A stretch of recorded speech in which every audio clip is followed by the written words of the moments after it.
नमस्कार, NokingNews.com में आपका स्वागत है। मैं हूं गिरिजेश वशिष्ठ।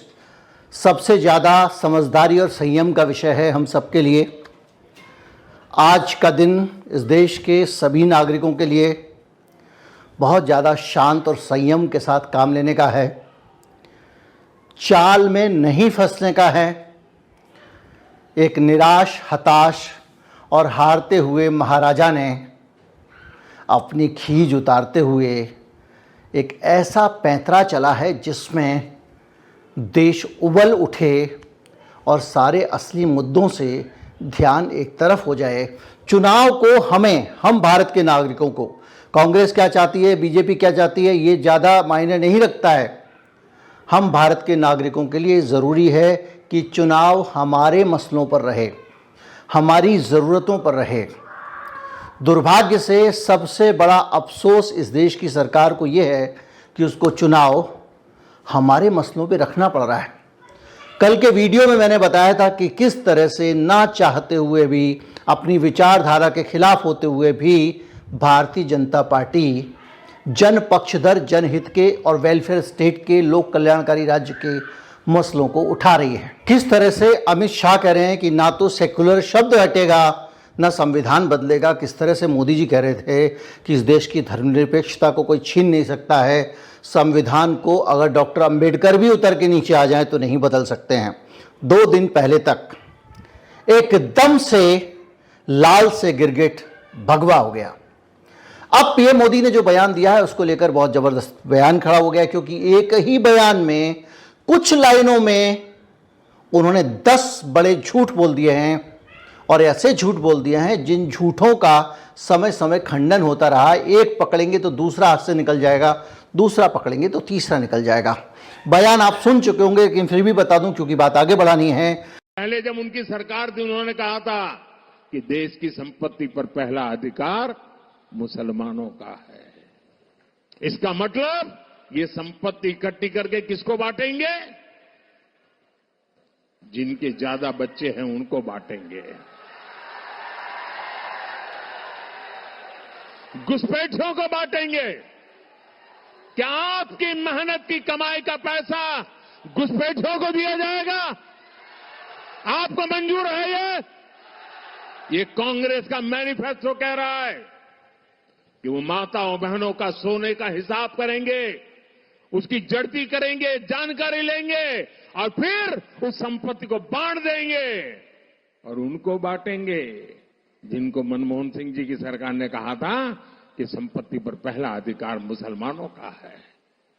भाइयों बहनों, ये अर्बन नक्सल की सोच, मेरी माताओं बहनों, ये आपका मंगलसूत्र भी बचने नहीं देंगे, यहां तक जाएंगे, मैं कहने आया हूं। ये जो बयान दिया है ना, इसमें इतना सारा झूठ डाल दिया है, इतना बड़ा बम फेंका है मोदी जी ने कि सारे लोग सारा काम छोड़कर, रोटी कपड़ा मकान छोड़कर, गरीबी बेरोजगारी छोड़कर, क्योंकि ये मुद्दे इस सरकार को परेशान कर रहे थे।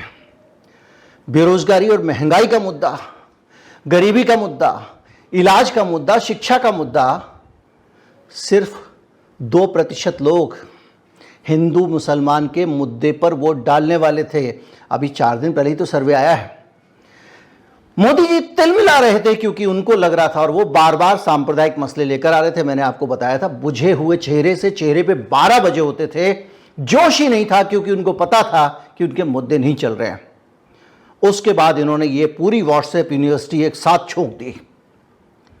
दुर्भाग्य से भारत के क्या, दुनिया के इतिहास में कोई भी प्रधानमंत्री एक साथ इतनी सारी फेक जानकारियां, एक साथ इतने सारे झूठ, जिसको कहते हैं पोस्ट ट्रुथ, नहीं, वहां पर भी पढ़ लीजिएगा।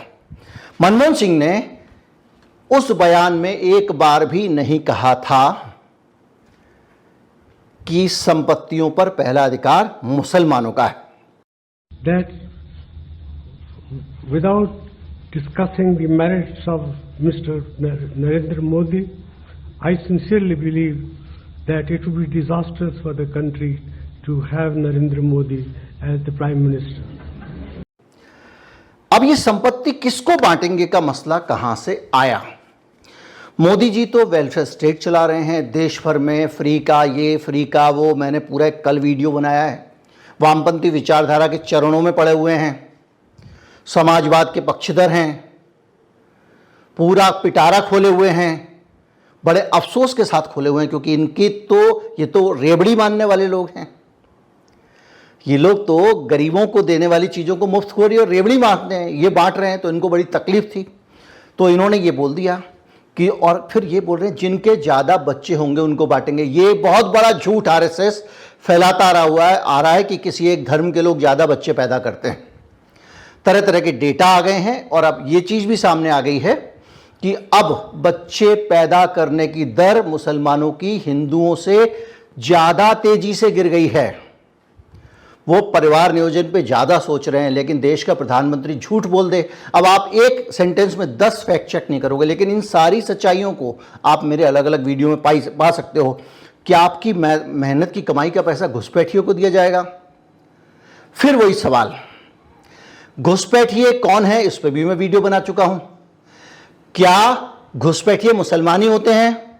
ये सबसे बड़ा झूठ है। अगर घुसपैठिए मुसलमान होते हैं तो तुमको CAA लाने की जरूरत क्यों पड़ी?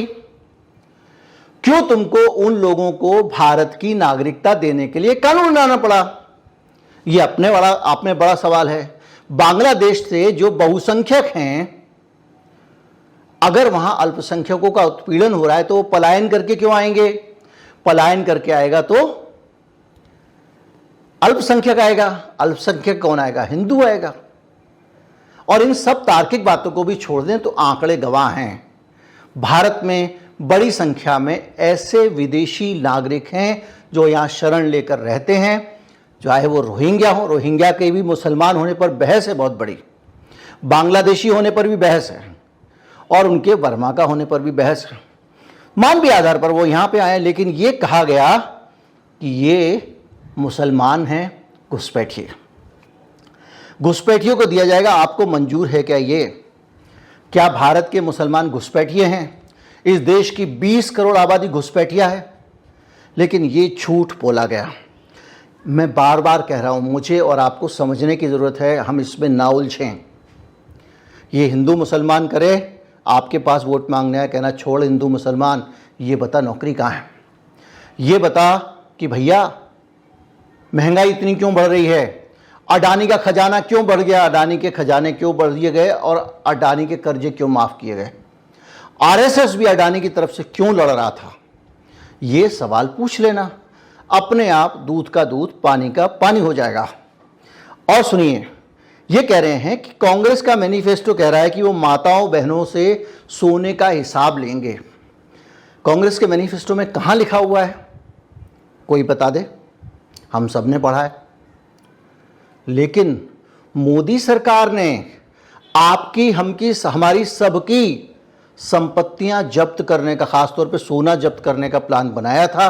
मैं इस वीडियो बना चुका हूं। मोदी सरकार ने यह कहा है कि आपके घर पे जो सोना है वो पूरा का पूरा सोना, मैं क्लिप लगा दूंगा और आपको वीडियो भी लगा दूंगा, देख लीजिए।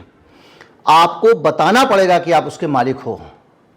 अगर पारिवारिक खानदानी सोना है तो उसके भी सबूत देने पड़ेंगे। कोई भी व्यक्ति 1 रुपए का सोना भी बगैर सरकार की जानकारी के बगैर नहीं रख सकता है। यानी देश के सोने का हिसाब रखने वाला आदमी कह रहा है कि वो दूसरी पार्टी है, वो सोने का हिसाब करेगी, उसकी जानकारी लेगी, और ये कह रहा है कि वो संपत्ति को बांट देंगे। ये कितना बड़ा झूठ है। और उनको बांटेंगे जो उनको मनमोहन सिंह की सरकार ने कहा कि संपत्ति पर पहला अधिकार मुसलमानों का है। भाइयों बहनों, ये अर्बन नक्सल की सोच है। मोदी जी कह रहे हैं मेरी माताओं बहनों, आपका मंगलसूत्र भी नहीं बचने देंगे। एक झूठ बोलकर डराया जा रहा है। बाबा जी आ जाएगा, नहीं तो ला, तेरे को जो फूफा जी रुपए देके गए ना 100 का नोट मुझे दे दे। ये वो मानसिकता है। अरे अर्बन नक्सल का जो नाटक आप कर रहे हो, आपका पूरा मैनिफेस्टो, आपकी सारी गारंटियां उसी अर्बन नक्सल की नीति पर चलते हुए है। आपके अंदर हिम्मत है तो कह दो कि हम वेलफेयर स्टेट नहीं चलाएंगे, हम फ्री में अनाज नहीं देंगे, हम माताओं बहनों को पैसे नहीं देंगे, किसान सम्मान निधि में पैसे नहीं देंगे। है हिम्मत? और नहीं तो आप ये बता दो कि आपकी विचारधारा की किस पुस्तक में लिखा है कि वेलफेयर स्टेट होना चाहिए, मुफ्त में अनाज देना चाहिए, महिलाओं को गारंटी देनी चाहिए, स्कूटी देनी चाहिए, वगैरह वगैरह, जो कुछ भी आप कह रहे हो, कहां लिखा है बता दो। तो आप तो अर्बन नक्सल के मानस पुत्र हो गए, आप उन अर्बन नक्सलों के चेले हो गए कि आप उनकी विचारधारा पे भी चल रहे हो, और यहां पर आपको लग रहा है कि वो क्या करेंगे, वो सबको बांट देंगे। लेकिन ये जो बातें हैं ना, ये मैं इसलिए इतना व्याख्या करनी पड़ी इस भाषण की ताकि आपको समझ में आए कि ये भाषण झूठ के अलावा कुछ नहीं है। लेकिन मैं आपसे ये कहूंगा कि इस भाषण पे ज्यादा चर्चा मत करना। कुछ लोग मणिशंकर अय्यर का पुराना बयान लगा के दिखा रहे हैं कितना नीच आदमी है, ये मत बोलो, क्योंकि आप इस बयान पे जाओ ही मत। ये बार बार आपको थप्पड़ मार रहे हैं ताकि आपका ध्यान चोरी के माल से हट जाए और ये माल को लेके गायब हो जाए। मन में लड्डू फूटा वाला याद है ना मामला? ये अपनी सरकार के 10 साल के परफॉर्मेंस पे चर्चा नहीं चाहते हैं। अगर ये अपने 10 साल के सरकार के परफॉर्मेंस पे चर्चा करेंगे तो लोग कहेंगे बड़े ही नालायक हो। तुम्हारी जगह अगर हमने किसी को भी आलू कालू भालू को अगर ये काम दे दिया होता तो वो ज़्यादा बेहतर तरीके से कर लेता। तो इसलिए ये चाहते ही नहीं हैं। देश में बेरोजगारी रिकॉर्ड स्तर पे है, सरकारी नौकरियां खाली पड़ी है, भर नहीं रहे हैं। प्राइवेट कंपनियों के एग्जीक्यूटिव्स को लेटरल एंट्री से आईएएस के लेवल पे भर्ती किया जा रहा है, प्राइवेट कंपनियों के लोगों को। तो ये महंगाई का हाल देख लो, महंगाई हुए जा रही है, टैक्सेशन आसमान पे है, सोना चांदी, यहां तक कि कृषि के काम आने वाली चीज़ों पे भी जीएसटी है। तो इस पे बात करेंगे। आपकी रोटी महंगी हो गई, आटा कितने का आता था अब कितने का है, 10 साल में घर चलाना कितना मुश्किल हो गया है, पहले कितने रुपए में घर चल जाता था अब कितने में चलता है, घर के सारे मेंबर काम करके भी क्या रोजी रोटी चला पा रहे हैं, जब आप ये पूछोगे तो दिक्कत हो जाएगी। तो ये बोलेंगे ये सब बात मत करो, ये बात करो, देखो तुम जो है ये गरीबी वरीबी छोड़ो, ये तो दूर होती है तो हो, नहीं तो नहीं हो, कोई बात नहीं, 5 किलो अनाज तो दे ही रहे हैं, लेकिन वो देखो मुसलमान को तुम्हारा मंगलसूत्र दे देंगे। इस स्तर तक कोई देश का कोई नेता कैसे गिर सकता है? लेकिन वो इसलिए गिर रहे हैं कि आप सारा ध्यान अपनी दुर्दशा से हटाओ। आपकी जो दुर्गति कर दी गई है उसके बारे में सोचना बंद कर दो। आपके वेतन नहीं बढ़े, सोचना बंद करो। कितनी छटनियां हुई हैं। मैं रोजगार के बारे में अभी हाल में पता चला कि बड़ी बड़ी कंपनियां, बड़े बड़े कॉरपोरेट जो सॉफ्टवेयर इंजीनियर वगैरह, ये सब पूरा मैंने कितने वीडियो बनाए, कॉल सेंटर वाले कितने बच्चों की नौकरियां चली गई थी।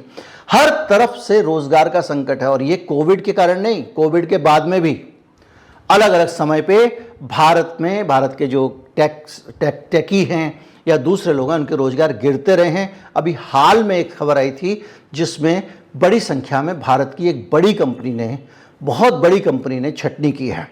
ये सोच रहे हैं कि हम हिंदुओं को बेवकूफ़ बना के वोट जुटा लेंगे। ये चुनावी हथकंडा है। लेकिन एक बात सोचिए कि आप ये जो हरकतें कर रहे हैं, कल का वीडियो मैंने डिटेल से वीडियो बनाया था, दूसरे चैनल पे है, कि किस तरह से भारत के खिलाफ माहौल बना रही है भारत की सरकार। दुनिया के सामने भारत के लोगों की छवि खराब की जा रही है, भारत सरकार की छवि खराब की जा रही है। और भारत सरकार को मैं इसकी भी यहाँ पर आई बटन में लगा दूंगा लिंक, कि भारत सरकार एक सुपारी किलर है। कनाडा में, अमेरिका में जाकर, पाकिस्तान में जाकर दूसरे देश के नागरिकों का कत्ल करवाती है। ये संदेश लगातार हमारी सरकार दे रही है, हमारे देश का गृहमंत्री बयान दे रहा है। ये मैं कल के वीडियो में डिटेल से आपको बता चुका हूँ। और उस सब के बीच में हालत यह है कि आपने जो सीए लेकर आए हैं उसको लेकर भी पूरी दुनिया आपके ऊपर, माफ़ कीजिएगा गलत शब्द है लेकिन, थूक रही है। ये देखिए CNN की रिपोर्ट है जो कह रही है कि मोदी का जो मुस्लिम रिमार्क है आज वाला, वो हेट स्पीच के आरोप उसके ऊपर लग रहे हैं। और ये जो जितना बड़ा इलेक्शन है इसके अंदर डिवाइड पैदा होती जा रही है, ये विभेद पैदा करने की कोशिश है। ये आदमी कुछ नहीं कर सकता तो हिंदू मुसलमान में बांट रहा है।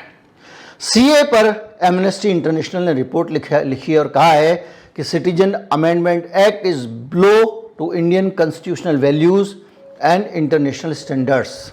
जो अंतर्राष्ट्रीय पैरामीटर हैं, देशों को किस तरह चलना चाहिए, सभ्य देशों को, ये सीए उसके खिलाफ है। इतना ही नहीं, अमेरिका की जो संसदीय समिति है, जो हाउस कमेटी है, वो यूएस की जो कांग्रेशनल रिपोर्ट है, वो रिपोर्ट आई है और वो ये कहती है कि ये भारत के संविधान के खिलाफ है। यानी अमेरिका हमारे ऊपर सवाल उठा रहा है। कनाडा हमारे ऊपर सवाल उठा चुका था और ये आरोप लगा चुका था कि आप दूसरे देश के नागरिकों की हत्या करते हो। निज्जर का केस देख लो। अमेरिका आरोप लगा चुका था कि आप दूसरे देश के नागरिकों की हत्या करते हो और आपने पन्नू की हत्या की साजिश की। पाकिस्तान आरोप लगा रहा था और बैठ के इस देश का गृह मंत्री, इस देश का रक्षा मंत्री और ये सब लोग उन आरोपों की पुष्टि कर रहे हैं रोज रोज बयान देकर। कल मैंने जो दूसरे वीडियो में एक हिस्सा लगाया इंटरव्यू का, उसमें अमित शाह कह रहे हैं कि ये जो है आप एजेंसियों को अपना काम करने दो ना, आपको क्या दिक्कत है, जब इस पर सवाल पूछा गया तो कुल मिला के एक चुनाव जीतने के लिए देश को बांट दो, देश की नाक दुनिया की नज़र में कटवा दो, अपनी नाकामी छुपाने के लिए इस देश को बांट दो, दंगे करा दो, ये करा दो। मैं आपको बार बार कह रहा हूँ, बार बार रोज़ कह रहा हूँ कि इस चुनाव में मोदी जी के पास कोई तरीका नहीं है, वो आपको हिंदू मुसलमान की तरफ धकेलेंगे और इस बयान में भी वो वही कर रहे हैं। तो समझदार आदमी क्या करेगा, अपना फोकस इस पर रखेगा, भाई चुनाव तुम्हारे मसले पर नहीं, मेरे पे होना चाहिए। मेरी रोजी रोटी कहाँ है, मेरी नौकरियां किसने खाई, रेलवे की नौकरियां किसने खाई, फौज में 4 साल की किसने की, लाखों भर्तियां खाली पड़ी हुई हैं, कौन नहीं भर रहा है, और उससे भी ऊपर किस पे भरोसा किया जा सकता है। 10 साल में हम इस नतीजे पर पहुंचे हैं कि एक ऐसा राजनीतिक दल है और उस राजनीतिक दल का भी एक ऐसा नेता है जिसकी जुबान का कोई भरोसा नहीं है। वो गारंटी दे रहा है, उसकी सारी गारंटियाँ उल्टी पड़ी हैं। तो ऐसे समय में अपने मुद्दों पे फोकस करिए, उलझिए मत। मोदी जी के बयान पे ज़्यादा प्रतिक्रिया मत दीजिए, ट्वीट रिट्वीट मत कीजिए। बहुत ज़्यादा आपको गुस्सा आ रहा है तो रोज़गार पे कुछ हिसाब मांग लीजिए। पूछ लीजिए कि भाई आईआईटी में 34% बच्चों की आईआईटी में रिक्रूटमेंट नहीं हुई तो बाकी जगहों का क्या हाल होगा। तो अपने आप ये रास्ते पर आ जाएंगे। अभी तक मार पीट के इनको आप रास्ते पर लाए थे। जैसे होता है ना कि अगर आप किसी को ज़बरदस्ती किसी जानवर को एक ट्रैक पर ले जा रहे हैं तो बीच बीच में वो खींच जाता है, हमला करने की कोशिश करता है, नाराज़ हो जाता है, लेकिन आपको हाँक के फिर लाना पड़ता है। तो इस देश के नेताओं को भी आपको हाँक के इस देश के विकास के ट्रैक पर लाना पड़ेगा, इस देश के नागरिकोन्मुख नीतियों के ट्रैक पे लाना पड़ेगा। या तो जनता के लिए काम करो या फिर घर बैठो। ये जितने डांस ड्रामे कर रहे हैं ना, मंदिर मस्जिद ये वो, करने दीजिए, आप इससे प्रभावित मत होइए। आप इनको बोलिए कि हमारी बात करो, देश के मुद्दों की बात करो। उम्मीद करता हूँ वीडियो अच्छा लगा होगा। नमस्कार, जय हिंद।